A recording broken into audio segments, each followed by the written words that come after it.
Halo Sobat Noob Skuy. Kembali lagi dengan saya Skuy, gimana kabar kalian, sehat semua? Kali ini Skuy akan merangkum film terbaru dari Ma Dong-seok yang berjudul The Road No Way Out yang dirilis pada tahun 2023.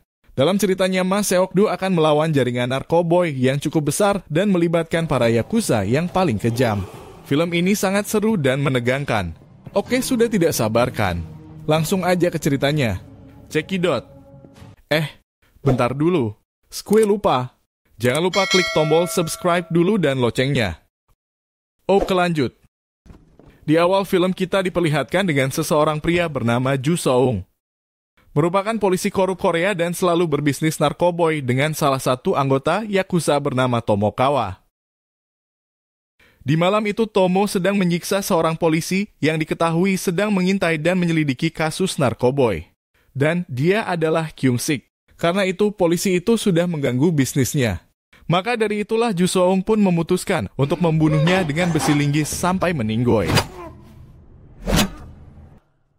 Setelah itu, Ju Seung memperingatkan Tomo untuk lebih berhati-hati dalam memilih tempat transaksi dan juga pembuatan narkoboy, karena akan berniat untuk menjual narkoboy kepada seorang mafia dengan skala besar.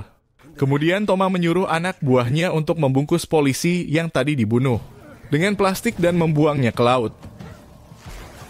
Keesokan harinya, beberapa preman sedang memukuli warga dan petugas keamanan. Namun untung datang seorang pria berbadan kekar yang bernama Ma Seok-do, atau biasa kita kenal dengan Mamang Donli, datang tepat waktu. Langsung memisahkan mereka secara baik-baik. Namun karena para preman itu tetap ngotot, Ma Seok-do pun akhirnya terpaksa menghajar mereka dengan satu pukulan saja. Dan berkat tinjuan mautnya, para preman itu pun dibuat babak belur. Tidak lama kemudian polisi patroli pun datang untuk mengamankan mereka. Tetapi Seok-do juga malah mau ditangkap, karena ia dituduh ikut terlibat dalam kerusuhan itu. Namun setelah dijelaskan, polisi pun tidak jadi melakukannya. Lalu Seok-do berangkat ke kantor seperti biasanya. Di sini kita ketahui kalau Seok-do ini baru saja dipindahkan ke kota Guangzhou. Dan kantor unit yang ditempati Seok-do sekarang dipimpin oleh Tae-so. Dan dia juga memiliki rekan yang paling dia percaya bernama Man-jae. Beberapa saat kemudian, unit mereka mendapatkan kasus baru untuk diselidiki dan ternyata kasus itu sedikit janggal. Karena mereka menemukan jasad seorang wanita yang kabarnya jatuh dari lantai 8. Lalu dalam penyelidikannya, Seok-do dibantu oleh Man-jae dan juga dua rekan lainnya. Kemudian mereka berbagi tugas masing-masing untuk menyelidiki para saksi. Sedangkan Seok-do dan Man-jae akan pergi ke lab forensik. Setibanya Seok-do dikejutkan oleh bukti bahwa kematian wanita tadi disebabkan oleh narkoboy yang bernama Hyper, yang merupakan jenis narkoba terbaru berasal dari Jepang. Selain itu, dokter ahli forensik juga mengatakan kalau korban kemungkinan dilempar dari gedung dan bukan terjatuh sendiri, di mana korban itu telah mati sebelum dilempar. Kemudian Tae-so menelepon Seok-do, karena para saksi sudah menyampaikan pernyataan mereka. Dan Tae-so mengatakan kasus ini akan dialihkan ke divisi anti-narkoboy. Dan Seok-do pun melarangnya, karena ia yakin bahwa wanita itu dibunuh dengan sengaja. Lalu, untuk menyelidiki lebih dalam, Ma Seok-do mengajak Man-jae untuk mengunjungi klub malam yang bernama Klub Oren, yang telah dikunjungi korban sebelum meninggal. Di sini Seok-do menyamar dan menggunakan setelan jas, ia merasa sangat tampan. Namun para wanita justru takut melihat badannya yang sangat kekar seperti gangster. Tidak lama kemudian ada seorang pemuda yang menghampiri Seok-do dan ternyata ia bernama Dong-mun, yang ternyata merupakan seorang imporman dan memiliki jaringan yang sangat luas. Lalu Dong-mun juga membantu Seok-do agar bisa masuk ke klub malam itu tanpa perlu ngantri terlebih dahulu. Setelah di dalam, mereka pun langsung berjalan ke ruangan VIP agar bisa menemui pemilik klub tersebut. Tetapi saat akan naik tangga, ia dijegal oleh penjaga yang badannya sangat besar melebihi Seok-do. Tidak hanya itu, ia juga berani menghajar Seok-do. Tentu saja Seok-do langsung melawannya dan berhasil mengalahkan penjaga itu hanya dengan satu pukulan saja. Setibanya di ruangan VIP, Seok-do terkejut karena melihat orang-orang di sana sedang pesta narkoboy Hyper. Mengetahui itu, ia pun langsung menyuruh Man-jae untuk menghubungi markas. Lalu Seok-du sendirian menghajar mereka semua dan segera menangkap pemilik klub malam tersebut yang sedang karaokean bersama cewek-cewek bohai. Di tempat lain, Jusang dan Tomo menemui seseorang yang bernama Tante Jin dan si botak yang merupakan mafia Cina, yang ingin membeli narkoboy hyper dari mereka. Lalu dengan percaya diri, Jusang mengatakan kalau ia mampu menjual hingga 20 kg jika Tante Jin bisa membayarnya. Hingga akhirnya mereka bersepakat dan langsung menentukan waktu transaksinya. Keesokan harinya, Seok-du menginterogasi Lee San-jo, pemilik klub malam itu, dan menanyakan siapa orang yang telah menjual narkoboy jenis hyper di klub malamnya. Namun Lee San-jo tidak mau menjawabnya. Sehingga Seok-du pun marah dan memutuskan untuk berpura-pura untuk merapihkan isi tempat itu. Ternyata Seok-du akan menghajarnya, tetapi agar tidak diketahui oleh bosnya, ia pun langsung menyuruh timnya untuk pura-pura membersihkan CCTV. Dan di saat CCTV itu dilap, di sanalah Seok-du menghajarnya, agar mengatakan dan memberitahu semua siapa yang menjualnya. Bahkan ia juga menyebut nama Hiroshi, yang merupakan anak buah si Tomo. Mengetahui itu, Seok-du langsung menggerakkan timnya untuk berbagi tugas, yang dimana ia dengan Manjai akan menemui pengedar yang berhubungan dengan Yakuza langsung. Sedangkan Taeso dan yang lainnya akan menangkap Hiroshi. Lalu Seok-du menemui Dong Moon meminta bantuan lagi kepadanya untuk mencari pengedar narkoboy yang dekat dengan Yakuza. Dong Moon menjawab bahwa pengendali yang dekat dengan Yakuza adalah nyonya Jung dan adiknya si botak. Mengetahui itu, Seok-du pun langsung pergi untuk menemui mereka. Dan sesampainya di sana, ia pun dihadang oleh si botak yang merupakan adiknya Nyonya Jung. Namun seperti biasa, ia mengalahkannya dengan sangat mudah dengan satu kali pukulan mautnya. Setelah itu, Seok-du dan yang lainnya pun langsung menggeledah setiap sudut ruangan. Dan mereka pun berhasil menemukan beberapa bungkus narkoboy hyper yang telah disembunyikan oleh Nyonya Jung. Melihat itu, Nyonya Jung pun hanya terdiam dan terpaksa harus memberitahu Seok-du kalau ia mendapatkan hyper itu dari Hiroshi, yang terkenal sangat berbahaya. Kemudian Seok-du pun menghubungi Taeso dan menyuruhnya untuk berhati-hati dalam menangkap Hiroshi, karena dia juga sangat berbahaya. Sesampainya di apartemen Hiroshi, Taeso dan timnya langsung menyerang Hiroshi dan anak buahnya. Pada akhirnya mereka pun berhasil menangkapnya. Tidak hanya itu, juga mereka menyita narkoboy hyper seberat 20 kg yang nantinya akan dijadikan barang bukti. Di tengah perjalanan, tiba-tiba mobil mereka ditabrak oleh pasukan bertopeng, yang ternyata mereka adalah si Jusang dan anak buahnya yang ingin merebut kembali hyper itu karena akan dijual kepada Tante Jin. Melihat itu, Hiroshi sempat memohon kepada Jusung untuk menolongnya. Namun justru Jusung tanpa basa-basi langsung membunuhnya. Padahal sebenarnya Hiroshi adalah partner kerjanya yang selalu setia kepada Jusung. Sesampainya di basecamp, Jusung langsung mengganti pakaian agar mereka tidak mudah dilacak oleh polisi. Setelah itu ia pun pergi ke markas Tomo dan langsung menghajarnya. Karena Jusung sangat merasa kecewa kepada Tomo yang tidak bisa menjaga barangnya dengan baik. Keesokan harinya, Seok-du dan yang lainnya pergi ke rumah sakit untuk menjenguk Taeso dan timnya yang telah ditabrak semalam oleh Jusung. Seok-du pun sangat marah dengan apa yang menimpa timnya itu. Lalu di tempat lain kita akan diperkenalkan dengan seseorang penyelundup yang bernama Kim. Ia juga selalu bekerja sama dengan Tomo, namun dia tidak kenal dengan Jusung, karena Tomo tidak memperkenalkannya. Tidak hanya itu, Tomo juga mengatakan kalau ia menyesal bekerja sama dengan Jusung, yang merupakan polisi korup karena Jusung terlalu barbar. Kemudian scene kembali lagi kepada Seok-du, yang tiba-tiba didatangi oleh tim lamanya dari unit yang dulu. Di sana mereka berdua ingin bergabung dengan penyelidikannya itu, karena telah menemukan pistol milik atasannya di rumah Hiroshi kemarin. Dan ternyata atasannya adalah Kyung-sik, yang sebelumnya telah dibunuh oleh Jusung pada scene awal. Namun di sini mereka berdua tidak mencurigai Jusung, karena Jusung merupakan kepala dari badan anti narkoboy. Mengetahui itu, Seok-du dan Manjai langsung pergi ke kantor Jusung untuk menanyakan proses penyelidikan narkoboy itu. Namun di sini Seok-du merasa curiga kepada Jusung karena tingkahnya yang aneh. Bahkan di sana hampir saja baku hantam karena Jusung tiba-tiba marah ketika Seok-du membahas soal kematian Kyung-sik. Namun untungnya Manjai menenangkan Seok-du dan mengajaknya untuk pergi dari sana.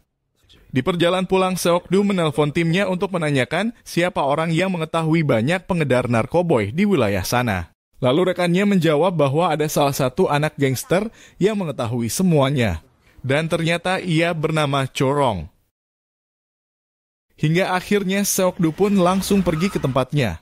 Namun sayangnya Corong tidak menyambut baik kedatangan Seokdu. Sehingga Seokdu pun langsung mengajaknya untuk baku hantam. Dan seperti biasa ia pun berhasil mengalahkannya dengan mudah cukup 1 kali pukulan. Setelah itu Seokdu pun langsung membawanya ke kantor polisi untuk diinterogasi. Lalu Corong mengatakan kalau ia mau bekerja sama dengan polisi. Bahkan ia juga bersedia untuk menjebak Tomo. Shin pun lalu berpindah dan diperkenalkan dengan seseorang yang bernama Ichizo, yang merupakan pimpinan Yakuza di Jepang. Di sana ia menggerakkan pasukannya untuk mengawasi bisnis narkoboynya yang berada di Korea. Bahkan ia juga menyuruh tangan kanannya yang bernama Ricky untuk membunuh Tomo yang selalu gagal dalam bekerja. Selain itu, ia juga memerintahkan Ricky untuk mengambil semua stok narkoboy hypernya Tomo. Di tempat lain, Jusung panik ketika mengetahui Tomo akan membawa kabur semua narkoboy yang akan dijual ke Nyonya Jin. Di sini Tomo melakukan itu karena takut dibunuh oleh si Ricky yang terkenal sangat kejam. Lalu Jusung pun meminta waktu selama 2 hari kepada Nyonya Jin untuk mengembalikan barangnya. Lalu Nyonya Jin pun menuruti keinginannya. Namun jika gagal, Jin mengancam akan membunuh Jusung. Kemudian Shin pun berpindah. Terlihat anak buah Tomo yang sedang bersiap-siap untuk kabur. Namun sayangnya si Ricky dan pasukannya datang dan langsung membantai mereka semua.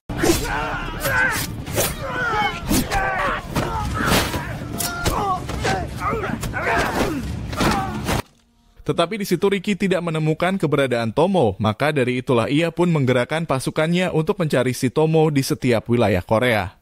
Di tempat lain diperlihatkan Corong mengantarkan Seokdu dan Manjai ke klub malam yang terdapat banyak sekali Yakuza Jepang. Lalu Corong pun menyuruh asistennya yang sangat cantik itu untuk menjadi penerjemah ketika bernegosiasi dengan mereka untuk menanyakan soal Tomo. Namun para Yakuza itu malah menantang Seokdu. Sehingga Seokdu pun terpaksa harus baku hantam dengan mereka. Dan seperti biasa Seokdu pun berhasil mengalahkannya dengan jurus andalannya walaupun sendirian. Di sini Seokdu tidak berhasil menemukan keberadaan Tomo. Dan ia hanya menemukan si Kim yang sedang bersembunyi di meja.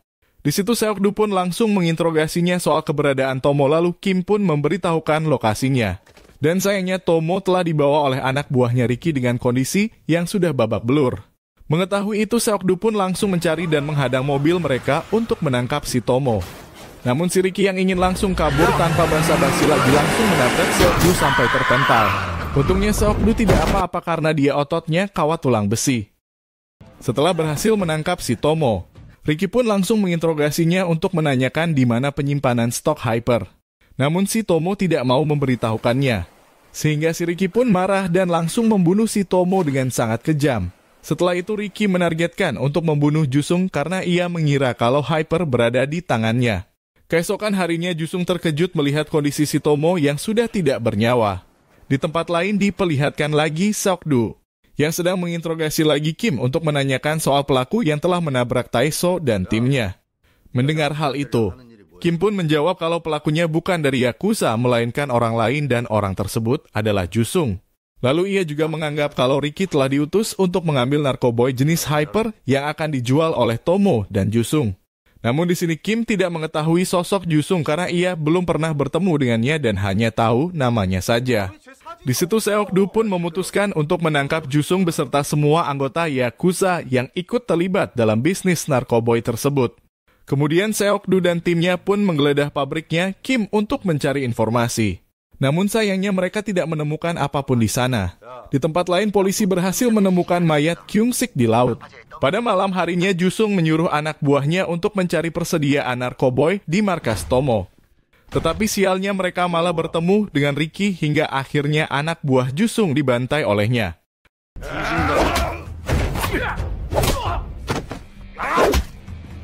Mengetahui soal itu Jusung pun marah dan langsung menelepon Ichizo untuk segera membayarnya. Karena dirinya berhasil menemukan stok hyper yang disembunyikan oleh Tomo.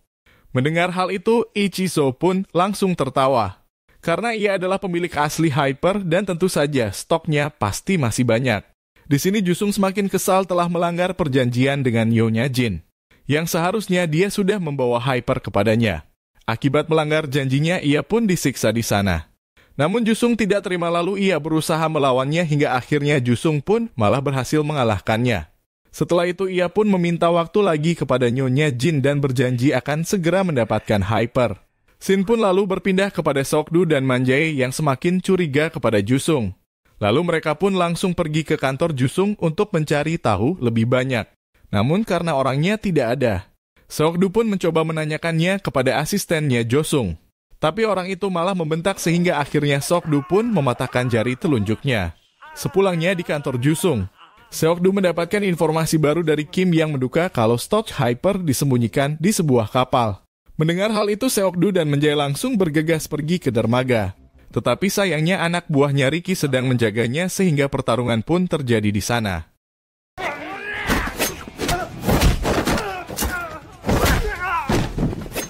Setelah berhasil mengalahkan mereka semua, Seok-du pun mencoba menggeledah dan menemukan pintu rahasia dan ternyata kapal itu memiliki ruangan rahasia. Di dalamnya terdapat sebuah brengkes yang mencurigakan. Karena penasaran, Seok-du pun berusaha membukanya secara paksa. Namun ternyata di dalamnya hanya berisi sebuah tambang yang menguntai ke dasar laut. Lalu mereka pun langsung menariknya dan ternyata tambang itu mengikat ke sebuah tas berisi narkoboy Hyper. Kemudian di malam harinya, Seok-du menemui Chorong untuk meminta bantuan. Sesampainya di tempat Chorong, Seok-du pun mengajak Chorong untuk bekerja sama lagi untuk menjebak Jusung. Dengan cara menelpon Jusung dan mengatakan bahwa dia memiliki Hyper. Awalnya Jusung ragu karena Chorong terdengar mencurigakan. Namun untungnya Chorong terus berusaha meyakinkannya sehingga akhirnya Jusung pun percaya. Setelah itu Jusung mengajak Chorong untuk ketemuan di suatu tempat untuk bernegosiasi Hyper. Namun pada malam harinya si Jusung ini tidak datang melainkan malah si Ricky dan pasukannya yang datang ke sana. Karena ternyata sebelumnya Jusung telah berencana untuk menjebak si Chorong agar ketemuan dengan si Ricky. Hingga akhirnya si Chorong pun ditangkap dan Seok-du pun dipukul kepalanya hingga pingsan. Namun saat tasnya itu dibuka ternyata isinya hanyalah garam.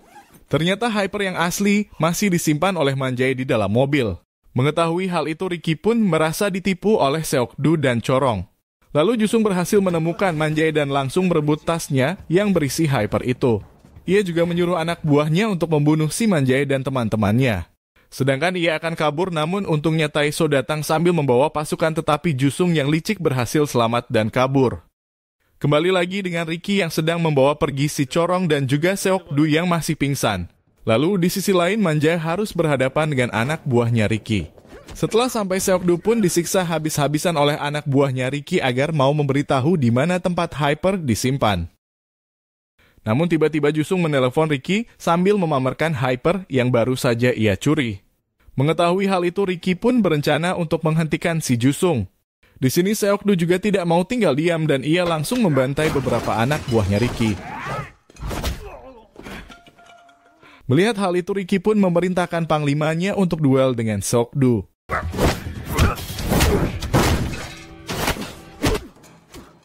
Namun seperti biasa Mamang Donli berhasil mengalahkannya dengan mudah. Melihat hal itu Ricky pun panik dan langsung turun tangan dan mengeluarkan samurainya sehingga pertarungan pun terjadi.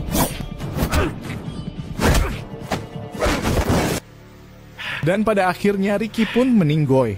Setelah itu Seok-du pun bergegas pergi dari sana untuk mengejar si Jusung yang sedang berusaha kabur. Lalu Seok-du mengejarnya hingga masuk ke dalam kantor polisi.